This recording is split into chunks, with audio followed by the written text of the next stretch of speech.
IAS या Indian civil service के exam में पासिंग परसेंटेज क्या होता है आपको मालूम है? 0.2%। यानी अगर 100 लोग अपीयर होते हैं एग्जाम में तो उसमें से 0.2 यानी एक भी नहीं, एक का पांचवा हिस्सा खाली सक्सेसफुल होता है। तो बाकी ये क्या होता है? बाकी भी जब आईएएस के एग्ज़ाम दे रहे हैं तो अच्छे खासे मेहनत करने वाले समझदार बच्चे होते हैं।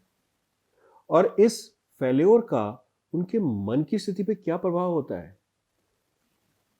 और वो उसको कैसे डील कर सकते हैं? कई तो काफ़ी परेशान हो जाते हैं। मैं अपनी एग्जाम्पल लूँ अगर, तो जब मैंने एमएससी पास की कॉलेज के बाद और एज़ यूजुअल अब लगा कि कुछ जॉब करना चाहिए, तो समझ में आया कि कॉम्पिटिटिव एग्ज़ाम देने होंगे। वो कॉम्पिटिटिव एग्ज़ाम देने के बाद मुझे क्या मिला? बड़ा सा फेल्योर। और मुझे बहुत दिक्कत हुई उस फेल्योर को डील करने में, क्योंकि मैंने कभी ऐसा सोचा ही नहीं था। तब किसी ने कहा कि भाई ये फेल्योर नहीं है, ये एक फीडबैक है। तो मुझे तो और अजीब लगा, ये क्या मतलब है? It is a failure and a failure is a failure. मगर ये भी एक सच्चाई है कि इस जीवन के सफ़र में कई बार आपको भी और मुझे भी ऐसे इवेंट्स फेस करने पड़ते हैं जिन्हें हम बड़ा सा फेल्योर कहते हैं, और फिर समस्या होती है कि उसे कैसे डील करें। क्या आप जानते हैं कि अगर ऐसे मोमेंट्स आपकी लाइफ में आए तो आप क्या करेंगे? भाई, ना कभी हमें स्कूल में सिखाया गया, ना कॉलेज में सिखाया गया, ना कभी ये बताया गया कि जब ऐसे मोमेंट्स आए तो आप उसे कैसे डील करेंगे। आज के इस वीडियो में हम बात करेंगे एक ऐसे टूल की जो बहुत ही बेहतरीन तरीका है इस तरह के फेल्योर से डील करने का, और आपकी जीवन को ये काफ़ी नॉर्मलाइज करके हैप्पी बना सकता है। तो इस वीडियो को शुरू से आखिर तक देखिएगा, और उसमें हो सकता है कि आपके जीवन का एक टर्निंग पॉइंट हो जाए। ये है माइंड गाइड चैनल और मैं हूं आपका माइंड गाइड बीसीएन। जीवन में जब कोई हादसा होता है, चाहे वो सक्सेस हो या फेलियर हो, तो एक इवेंट है। तो उस इवेंट को हमारे माइंड को समझने के लिए हमारे माइंड में क्या उसके लिए स्पेस है, या ये कहें जैसे एक गियर होता है उसमें एक खांचा बना होता है, एक ग्रूव होना चाहिए हर इवेंट को समझने का हमारे दिमाग में। और अगर हमारे दिमाग में किसी इवेंट को या फेल्योर को चाहे सक्सेस को समझने का, सक्सेस के लिए तो आसान है, स्पेस नहीं है, ग्रुप नहीं है, तो क्या होता है कि वो हमारे ब्रेन को पुश करता है, यानी हमारा ब्रेन खिसक जाता है। और खिसके हुए दिमाग को क्या कहते हैं मुझे कहने की जरूरत नहीं है, लेकिन आप ये बताइए कि क्या खिसके हुए दिमाग के साथ आप कुछ कर सकते हैं, कुछ अच्छा कर सकते हैं? किसी भी इवेंट को, चाहे वो फेल्योर हो, फेल्योर ज़्यादा स्ट्रांग होता है, उसको डील करने के लिए हमारा माइंडसेट क्या है इस पर निर्भर करता है। अब हमारा माइंडसेट दो तरीके का हो सकता है। एक माइंडसेट होता है जिसे हम कहते हैं पुश अंडर द कारपेट, और दूसरा माइंडसेट होता है एक्सेप्ट। एक्सेप्ट का मतलब उसे स्वीकार करना। तो ये एक्सेप्ट के प्रोसेस का ही एक टूल है जिसको मैं एक नाम मैंने दिया है, और इसको मैं बाद में एक्सप्लेन करूंगा। पहले इस बात को समझने की कोशिश करते हैं कि जो पहला माइंडसेट है, पुश अंडर द कारपेट, वो क्यों है, वो कैसे डेवलप हुआ। सक्सेस मोटिवेट करता है, फेलियर डिमोटिवेट्स। ये एक कल्चरल नॉर्म बचपन से ही हमें हमारे डीएनए में इनग्रेन कर दिया जाता है। तो ये एक कारण है कि हम डिमोटिवेट ना हो, इसलिए हम फेलियर को पसंद नहीं करते और चाहते हैं जब वो आता है तो ये दूर भाग जाए, तो पुश अंडर द कारपेट करने की कोशिश करते हैं। तो इसका भी एक कारण है। आपने नोट किया होगा कि किसी से कोई गलती हो जाए कि हम ब्लेम करते हैं, किसी ना किसी को ब्लेम करेंगे, भाई तुमने ऐसा क्यों किया तो ऐसा हो गया, या खुद को ब्लेम करते हैं। तो ये ब्लेम गेम जो है, this is the root cause of not able to understand that how to deal with the failure. तो इसलिए ये ब्लेम गेम की जो कहानी है, जो हमारे जीवन में बचपन से ही शुरू हो जाती है, वही कारण है कि हम फेल्योर को एक्सेप्ट नहीं कर पाते हैं। क्योंकि हम एक्सेप्ट नहीं करते हैं तो हम किसी और पे ब्लेम डालते हैं, या किसी चीज़ पे ब्लेम डालते हैं, या यूँ कहें एक एक्सक्यूज़ देते हैं। फॉर एग्ज़ाम्पल एग्ज़ाम में नंबर अच्छे नहीं आए, तो हम कहेंगे भई मैंने तो बहुत पढ़ाई की थी। अब पेपर इतना आसान हो गया कि मेरे ज़्यादा पढ़ाई करने का कोई फ़ायदा ही नहीं हुआ, सबके अच्छे नंबर आ गए। या ये कहेंगे पेपर बहुत टफ था इस बार, मैंने तो बहुत पढ़ाई की थी। पेपर बहुत टफ था तो इसलिए मेरे नंबर नहीं आए। यानी कि पेपर आसान था तो भी, पेपर मुश्किल था तो भी, कोई ना कोई एक्सक्यूज़ है मेरे पास।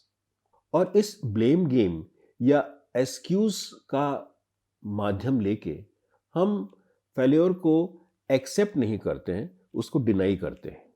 इसका सॉल्यूशन क्या है? इसका सॉल्यूशन है दूसरा माइंडसेट, जिसे हम कहते हैं एक्सेप्ट। अब एक्सेप्ट कैसे किया जाए?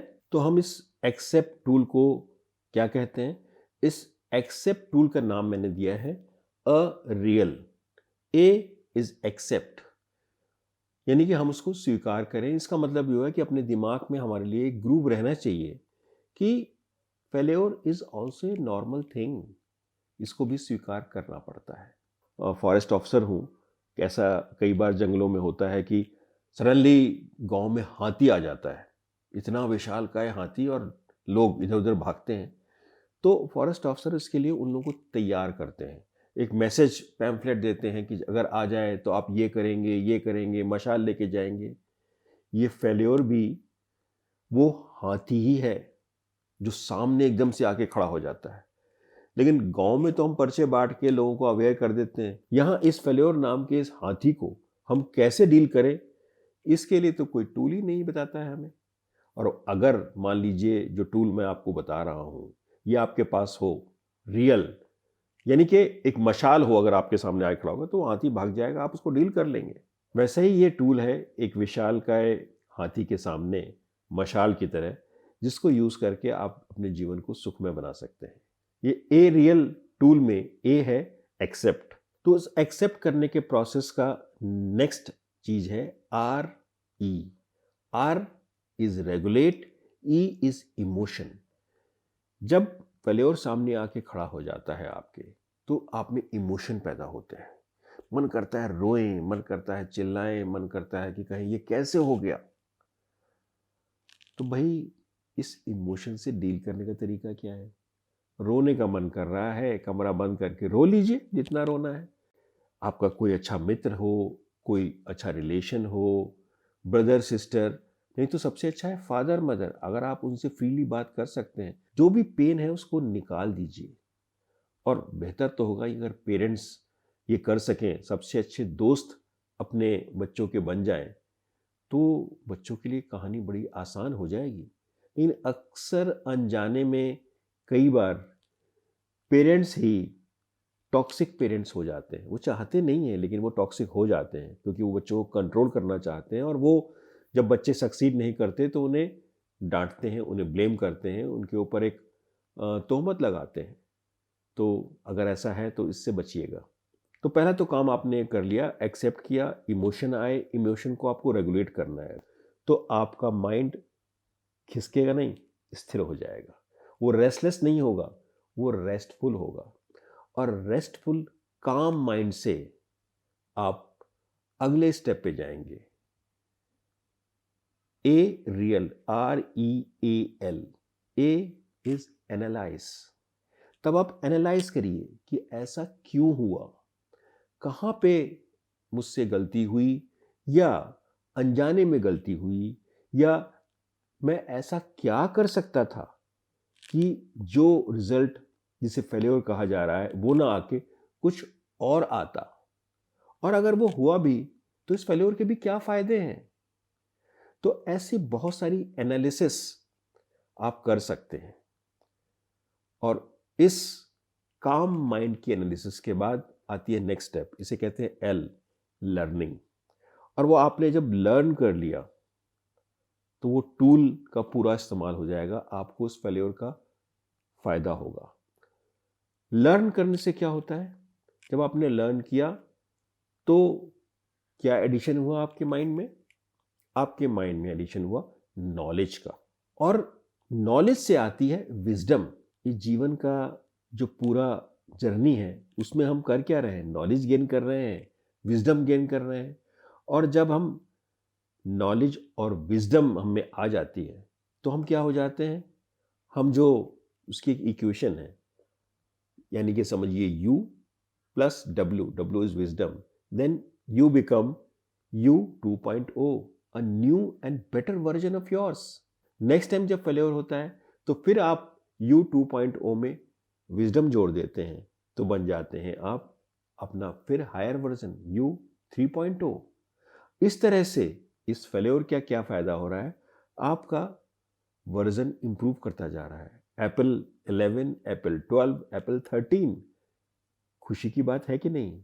और ये कहाँ से आया, ये आया हमारे फेलियर को डील करने के माइंडसेट से। लेकिन इसका एक फ्लिप साइड भी है। फ्लिप साइड क्या है, अरे भाई कोई कहेगा इसका क्या मतलब है, जीवन भर हम फेल ही होते रहे। बात भी सही है, फेलियर का मतलब उसको सेलिब्रेट करना या अपना वर्जन बढ़ाने से ये मतलब तो नहीं हम हमेशा फेलियर होते रहे। फेलियर दो तरह के होते हैं, एक होता है प्रेज वर्दी फेलियर और दूसरा होता है ब्लेम वर्दी फेलियर।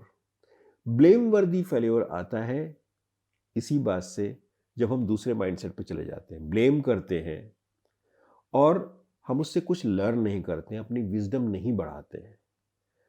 तो हमें ये देखना है कि हर फेलियर से हम इस टेक्निक को यूज करके, रियल टूल को यूज करके अपनी विजडम को, अपने वर्जन को बढ़ा लें।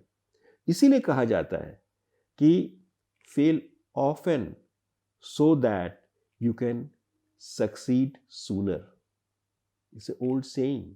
और जब आप ये सीख जाएंगे तो आप क्या कर सकेंगे, you will be able to design a successful failure.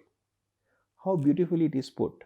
अगर आप एक सक्सेसफुल फेल्योर डिजाइन कर सकेंगे अपने लिए, अपने बच्चों के लिए, और उनको ये सिखा सकेंगे, तो वो हर फेल्योर के बाद उस विजडम को प्राप्त कर लेंगे और एक हायर वर्जन में कन्वर्ट हो जाएंगे। And ultimately their version will become so good, so high that there will be no failures और very less failures. So this is how you can deal with failures, to create that mindset and use this tool of a real।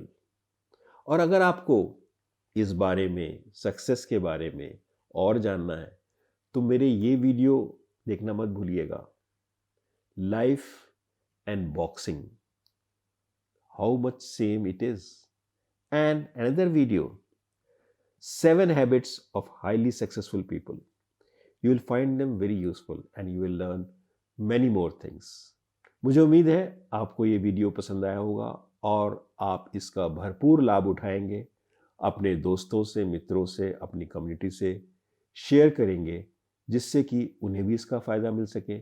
और अगर आप मेरी channel को, मेरे video को like करते हैं तो इस चैनल को ज़रूर सब्सक्राइब करिएगा, ये बेल बटन भी दबा दीजिए। हो सकता है कि कई बार आप मिस कर जाएं अच्छे वीडियो को, तो नोटिफिकेशन आ जाएगा। वैसे मैं हर फ्राइडे को कोशिश करता हूँ 5 बजे एक वीडियो अपलोड करूँ, तो उसको भी आप फॉलो कर सकते हैं। चलिए फिर मिलते हैं अगले वीडियो में, तब तक के लिए नमस्कार, बाय बाय।